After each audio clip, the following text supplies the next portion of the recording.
এই চ্যানেলে সম্প্রচারিত সকল খবরই সচেতনতামূলক এবং শিক্ষণীয়, কোনো কিছুই প্রভাবিত নয়। গানের প্রোগ্রাম করতে গিয়ে আমরা হারিয়েছি পশ্চিমবাংলায় এসে বোম্বের নামকরা আর্টিস্ট কে।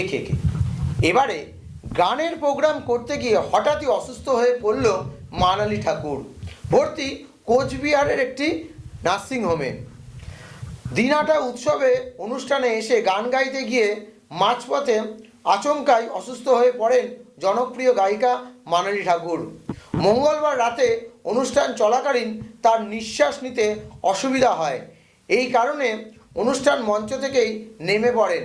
প্রথমে তাকে দিনহাটার মহকুমা হাসপাতালে নিয়ে যাওয়া হয়, পরে সেখান থেকে কোচবিহারে রেফার করা হয় এবং মানালি ঠাকুর বর্তমানে হসপিটালে ভর্তি। 97তম জন্মবার্ষিকী উপলক্ষে এই অনুষ্ঠানে এসে অসুস্থ হয়ে পড়েন মানালি ঠাকুর এবং তাকে নিয়েই ধুমধুমাকার এখন এলাকার মানুষদের। মানালি ঠাকুরের সুস্থ কামনা করে বার্তা দিয়েছেন তৃণমূল বিধায়করা।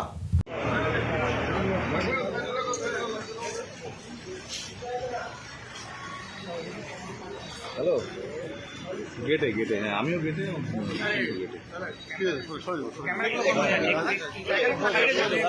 ক্যামেরাটা বন্ধ করো না ভাই, ক্যামেরাটা বন্ধ করো। আরে মিডিয়া না যাই হোক,